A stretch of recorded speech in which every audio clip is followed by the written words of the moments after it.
Bismillahirrahmanirrahim. Assalamualaikum warahmatullahi wabarakatuh. Kembali lagi pada pembelajaran IPA kelas 9. Pada kesempatan hari ini kita akan membahas tentang siklus menstruasi dan juga fertilisasi. Oke. Siklus menstruasi.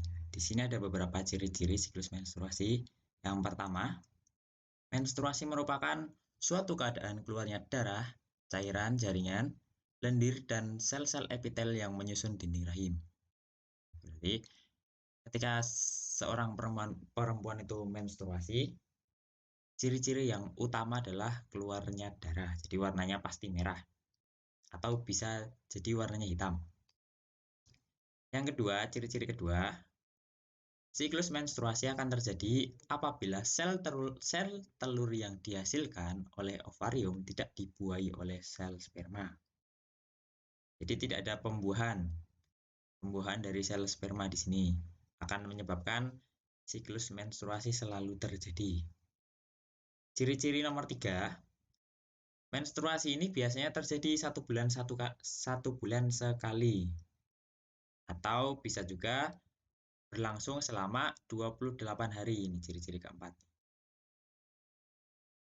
Adapun dua siklus menstruasi. Ada seseorang perempuan itu yang menstruasinya pendek, yang 4A ini. Siklus menstruasi pendek ini biasanya berlangsung selama kurang lebih 18 hari. Dan yang terakhir, yang 4B, ada siklus menstruasi panjang. Jadi menstruasi ini akan berlangsung selama 40 hari. Oke, ini kita lihat. Ini adalah potongan gambar dari dinding rahim. Dinding rahim ini hanya dimiliki oleh perempuan ya, yang laki-laki tidak punya. Ini ada beberapa fase menstruasi di sini. Ini potongan dinding rahim. Dinding rahimnya ini bisa vertikal, bisa horizontal. Nah, ini gambarnya seperti ini. Jadi ada 3 fase di sini. Fase menstruasi ini adalah fase pertama. Yang kedua itu ada fase proliferasi ini. Dan yang ketiga ada fase sekretory atau yang ini. Ini adalah gambar siklus menstruasi selama 28 hari. Jadi seperti ini. Hari 0 hingga hari kelima atau hari pertama hingga hari kelima, ini adalah fase menstruasi. Ini yang merah-merah yang paling atas itu adalah sel-sel telur yang menempel di rahim. Yang merah-merah ini. Nah, ketika terjadi fase menstruasi pada hari pertama hingga hari kelima, yang warna merah, yang warna merah ini, dia itu meluruh. Nah, ketika meluruh, maka akan keluar. Jadilah darah itu tadi. Jadi, ini dinamakan peluruhan dinding rahim.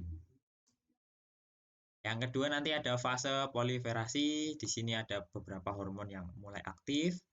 Dan yang ketiga ada fase sekretory. Di sini akan mulai bisa menerima ovarium atau sel telur lagi. Nah, ini 3 fase siklus menstruasi. Fase pertama ini jelas menstruasi ya. Pada fase ini ada terdapat hormon FSH atau follicle stimulating hormone. Di sini memicu berkembangnya folikel dalam ovarium. Hormon FSH adalah hormon yang dihasilkan oleh kelenjar pituitari atau hipofisis. Kelenjar tersebut terletak di otak bagian depan, jadi di sebelah depan kepala kita ya. Pada fase ini dinding rahim luruh dan seseorang perempuan mengalami menstruasi. Tadi sudah saya katakan, ini fase pertama. Yang kedua adalah fase proliferasi pada perempuan. Nah, proses pada fase ini ada beberapa folikel yang berkembang. Nah, folikel ini menghasilkan hormon estrogen dan hormon progesteron. Hormon ini hanya dimiliki oleh perempuan. Hormon estrogen dan progesteron ini akan memicu dinding rahim untuk menebal. Tujuan dari menebalnya dinding rahim adalah untuk mempersiapkan tempat melekatnya embrio apabila sel telur dibuahi oleh sperma. Fungsi lain dari hormon estrogen adalah memicu kembali kelenjar pituitari untuk menghasilkan hormon FSH dan LH atau luteinizing hormone. Hormon LH ini terus diproduksi dan meningkat secara mendadak. Peningkatan hormon LH ini akan memicu pengeluaran sel telur dari folikel yang matang. Proses ini disebut dengan ovulasi. Berarti ini tahap kedua. Berapa hari sih hormon atau fase proliferasi ini terjadi? Fase ini terjadi selama hari kelima hingga hari ke-14. Jadi kurang lebih 9 hingga 10 hari. Dan yang terakhir ada fase sekretory atau hari ke-15 hingga hari ke-28. Lihat. Nah, fase ketiga itu fase sekretory. Folikel yang telah melepaskan sel telur akan berubah menjadi korpus luteum. Sel telur yang telah diovulasikan akan ditangkap oleh fimbriae dan akan bergerak menuju tuba Fallopi. Nah, ini apabila ada kan terjadi siklus menstruasi berikutnya. Jadi dari tahap ketiga ini nanti akan kembali ke tahap pertama, yaitu tahap fase menstruasi. Nah, apabila sel telur pada perempuan ini tidak dibuahi oleh laki-laki atau sel sperma, maka akan tidak terjadi fertilisasi. Saya ulangi, apabila tidak ada pembuahan dari sel sperma, tidak akan terjadi fertilisasi. Maka dikirimkan sinyal tertentu pada korpus luteum untuk tidak memproduksi hormon estrogen dan progesteron lagi.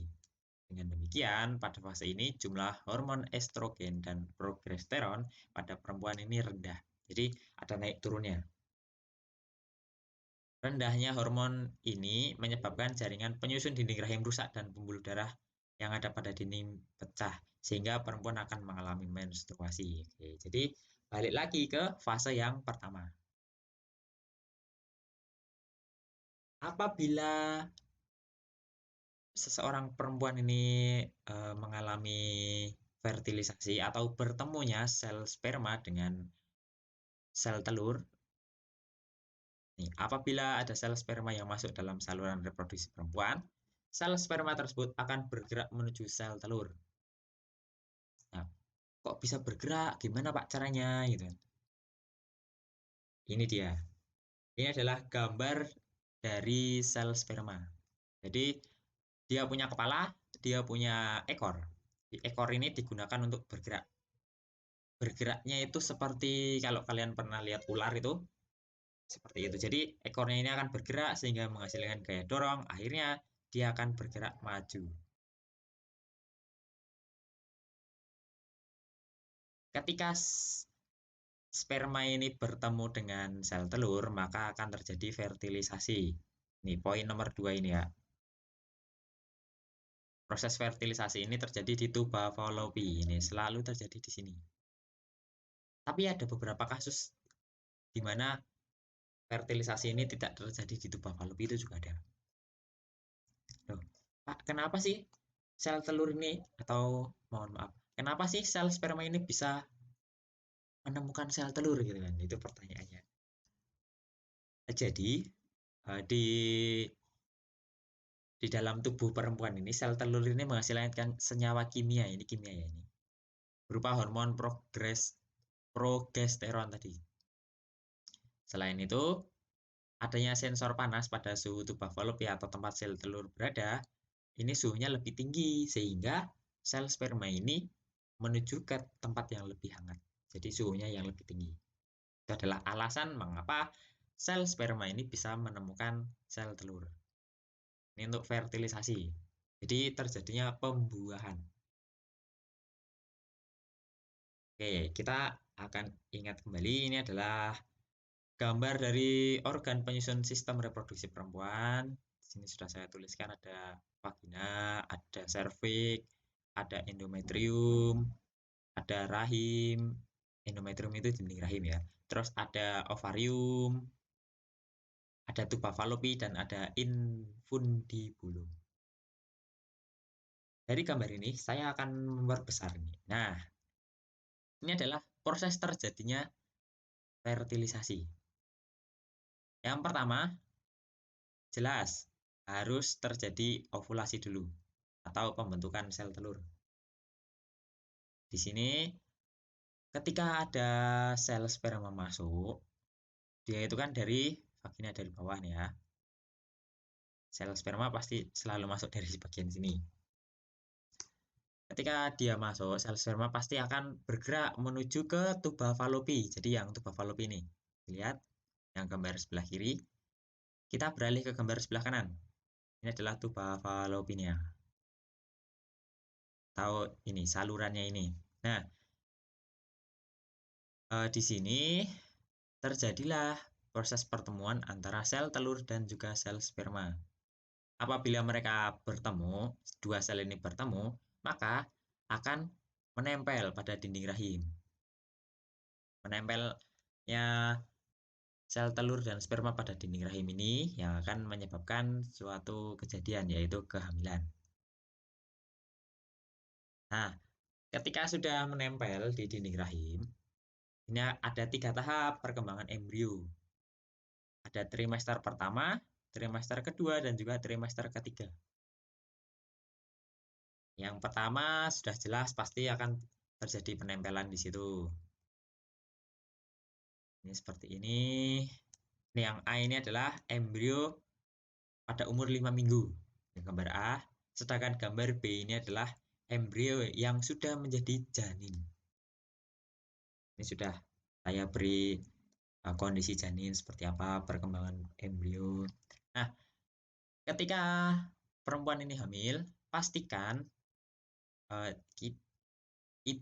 calon ibu ini harus memakan atau mengkonsumsi makanan dan minuman yang menyehatkan. Tidak boleh merokok, tidak boleh meminum alkohol, ataupun terlalu banyak meminum obat-obatan. Karena kan terjadi efek di dalam janinnya atau di kandungannya ketika calon ibu ini merokok atau meminum alkohol. Masuk ke trimester kedua atau 3 bulan kedua. Trimester ya, namanya tri itu 3, mester itu bulan. Jadi 3 bulan yang kedua, atau bisa gampangannya itu adalah bulan keempat hingga bulan ke-6. 4 hingga 6 bulan ya. Gambarnya seperti ini, ukuran janin sudah mengalami pembesaran. Ini janin 4 minggu. Yang B itu adalah umur janin ketika 20 minggu. 20 minggu kalau kita bagi 1 bulannya ada 4 minggu, berarti sekitar 4 bulan. Janinnya sudah seperti ini atau bayinya sudah seperti ini. Ukurannya sudah saya sebutkan di sini. Nah, pada akhir trimester ini, janin akan sudah memulai untuk membuka mata dan mulai terbentuk gigi. Ini untuk trimester pertama. Nah, yang terakhir adalah trimester ketiga. Bayi yang baru lahir. Seperti ini. Trimester ketiga berarti dari mana, Pak? Berarti dari antara bulan 6 atau bulan 6 hingga bulan ke-9. Biasanya setelah ini kan seorang bayi ini akan lahir selama kurang lebih 9 bulan di dalam kandungan. Ini adalah trimester terakhir. Oke. Bagaimana cara dokter atau ibu-ibu ini mengetahui kondisi janinnya atau kondisi bayinya? Kita gunakan namanya alat ultrasonografi atau USG. Anak-anak pasti tidak asing ya dengan nama-nama USG ini. Ini alatnya adalah seperti ini. Jadi semacam kamera itu. Atau nanti kita menggunakan radar atau menggunakan gelombang yang dikeluarkan oleh alat ini lalu akan terkena oleh si bayi dan dipantulkan kembali. Sehingga bisa terjadi gambar seperti yang B. Ini hasil USG atau citra dari ultrasonografi.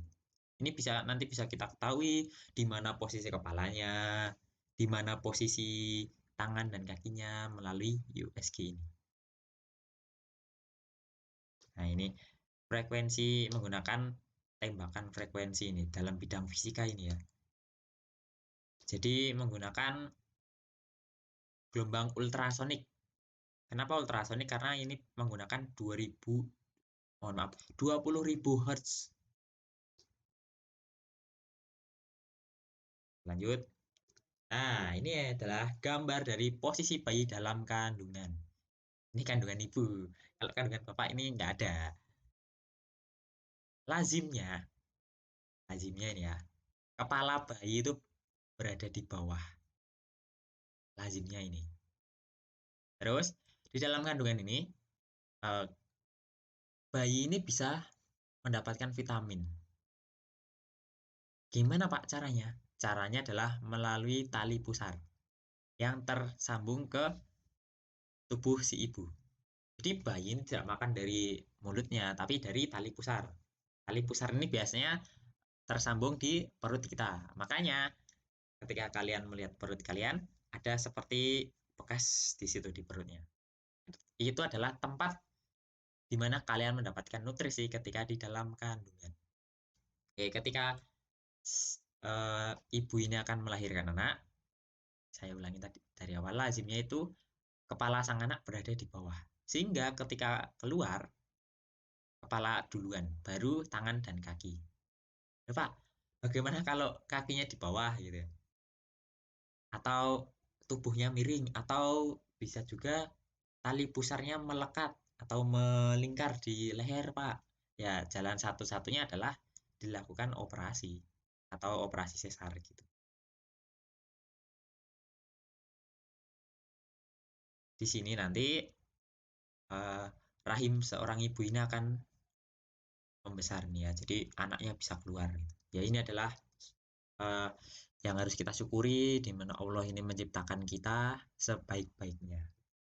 Oke, sampai di sini dulu materi IPA pada pagi hari ini. Kurang lebihnya mohon maaf. Wassalamualaikum warahmatullahi wabarakatuh.